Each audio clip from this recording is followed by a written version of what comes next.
നമസ്കാരം. ഇന്ത്യ എന്നൊരു ചെറിയ രാജ്യമുണ്ട്, നിങ്ങൾക്കറിയാമല്ലോ. ലോകശക്തിയായ അമേരിക്കയുടെ വൈസ് പ്രസിഡന്റ് JD വാൻസിന്റെ മുഖത്ത് നോക്കി ഇസ്രായേൽ പ്രധാനമന്ത്രി ബെഞ്ചമിൻ നെതന്യാഹു ഇത്രയും നൈസായിട്ട് എന്നാൽ കട്ട ആത്മവിശ്വാസത്തോടെ ചോദിച്ചപ്പോൾ അത് അന്താരാഷ്ട്ര രാഷ്ട്രീയത്തിൽ വലിയൊരു ഭൂകമ്പത്തിനാണ് വഴിവെച്ചത്.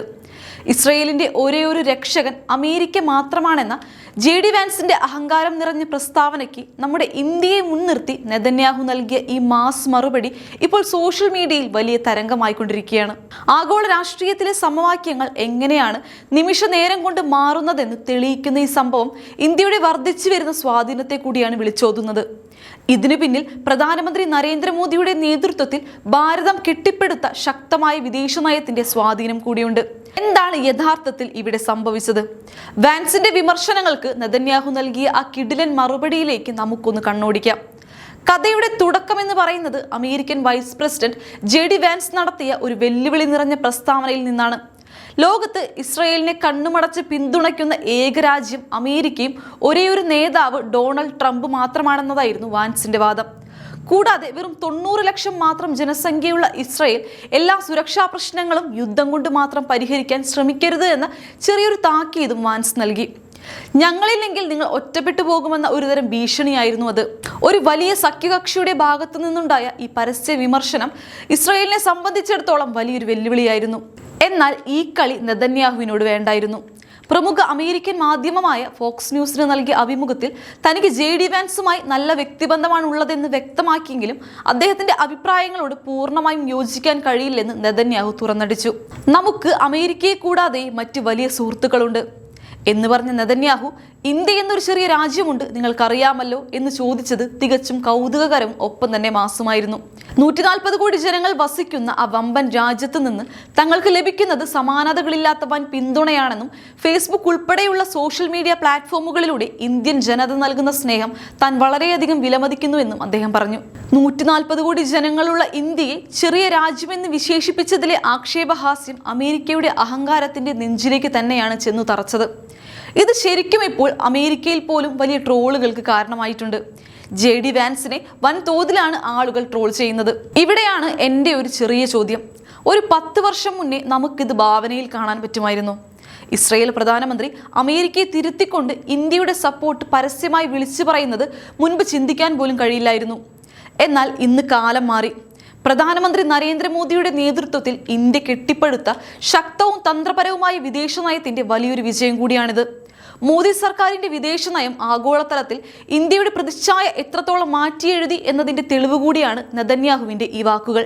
ഇതിലൂടെ ഇന്ത്യ ആര് ഭരിച്ചാലും ഒന്നുമല്ലെന്ന ചില രാജ്യങ്ങളുടെ ധാരണയാണ് തകർന്നത്. ഇവിടെ നമ്മൾ ചരിത്രത്തിലേക്കൊന്ന് തിരിഞ്ഞു നോക്കേണ്ടതുണ്ട്.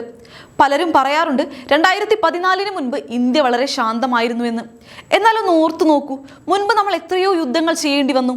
ഇന്ത്യ പാകിസ്ഥാൻ യുദ്ധങ്ങൾ നടന്ന പല കാലങ്ങളിലും നമുക്ക് പല വിദേശ രാജ്യങ്ങളുടെയും സപ്പോർട്ട് ഉണ്ടായിരുന്നില്ല. എന്തിന്, ഇന്ത്യയിലേക്കുള്ള എണ്ണ സപ്ലൈ പോലും നിർത്തിവെച്ച സംഭവങ്ങൾ ഉണ്ടായിട്ടുണ്ട്. ഇന്നത്തെ നമ്മുടെ ഗൾഫ് രാജ്യങ്ങൾ വരെ നമ്മുടെ നല്ല സുഹൃത്തുക്കളാണ്. എന്നാൽ അന്ന് പല ഇസ്ലാമിക രാജ്യങ്ങളും പാകിസ്ഥാന് വേണ്ടി എണ്ണ സപ്ലൈ വരെ തടസ്സപ്പെടുത്തി. അന്ന് കോൺഗ്രസ് ഗവൺമെന്റുകൾ രാജ്യം ഭരിച്ചിരുന്ന കാലത്ത് പോലും നമ്മൾ ചേരിചേരാ നയവും ഭയങ്കര മാന്യതയും ഒക്കെ കളിച്ച് നടന്നിട്ടും പല രാജ്യങ്ങളും നമുക്കെതിരെ തിരിഞ്ഞിട്ടുണ്ട്. കണ്ണുമടച്ച് ചൈനയെ വിശ്വസിച്ച നെഹ്റുവിന്റെ കാലത്താണ് ചൈന ഇന്ത്യയെ ആക്രമിച്ച് അക്സായ് ചീൻ എടുത്തുകൊണ്ടുപോയത്. 1971 യുദ്ധകാലത്ത് ഇന്ത്യയെ സൈനികമായി നേരിടാൻ അമേരിക്ക കപ്പൽപ്പടയെ വരെ ഇങ്ങോട്ട് അയച്ചു എന്നത് നമ്മൾ മറക്കരുത്. ഒടുവിൽ സോവിയറ്റ് യൂണിയനുമായി കരാർ ഉണ്ടായിരുന്നത് കൊണ്ട് മാത്രമാണ് അന്ന് നമ്മൾ രക്ഷപ്പെട്ടത്.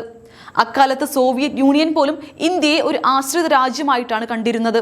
എന്നാൽ നരേന്ദ്രമോദി 2014 അധികാരത്തിൽ വന്നതിനു ശേഷം ഈ പഴയ വിദേശ നയത്തെ അദ്ദേഹം പരിഷ്കരിച്ചു. ഇന്ത്യ ഫസ്റ്റ് എന്ന നയത്തിലൂന്നി എല്ലാ ചേരികളുമായും ഒരേ സമയം സഹകരിക്കുന്ന ഒരു പുതിയ തന്ത്രമാണ് മോദി സർക്കാർ കൊണ്ടുവന്നത്. റഷ്യയും ഫ്രാൻസും ഇസ്രയേലും ജപ്പാനും ഒക്കെ ഇന്ന് ഒരേ സമയം ഇന്ത്യയുടെ അടുത്ത സുഹൃത്തുക്കളാണ്. മോദി സർക്കാരിന്റെ വിദേശ നയത്തിന്റെ കരുത്തുകൊണ്ടാണ് ഇന്ന് റഷ്യൻ പ്രസിഡന്റ് വ്ളാഡിമിർ പുടിൻ പോലും ഇന്ത്യയെ ലോകത്തിന്റെ 4ാമത്തെ ഗ്രേറ്റ് പവർ എന്ന് പലതവണ വിശേഷിപ്പിച്ചത്. ഇന്ത്യ വെറും ഒരു കൺസ്യൂമർ രാജ്യമല്ല, മറിച്ച് ലോകത്തെ നിയന്ത്രിക്കാൻ കെൽപ്പുള്ള വൻ ശക്തിയാണെന്ന് പുടിനെ കൊണ്ട് പറയിപ്പിച്ചത് ഈ നയതന്ത്ര മികവാണ്. ഇവിടെ പലരും പ്രധാനമന്ത്രിയുടെ വിദ്യാഭ്യാസ യോഗ്യതയെയും ചായക്കടക്കാരൻ എന്ന പശ്ചാത്തലത്തെയും പറഞ്ഞ് കളിയാക്കാറുണ്ട്. 100% സാക്ഷരതയുള്ള നമ്മുടെ കേരളത്തിൽ ഇരുന്നു കൊണ്ട് പോലും ചിലർ പ്രധാനമന്ത്രിയുടെ വിദ്യാഭ്യാസത്തെക്കുറിച്ച് ആശങ്കപ്പെടാറുണ്ട്.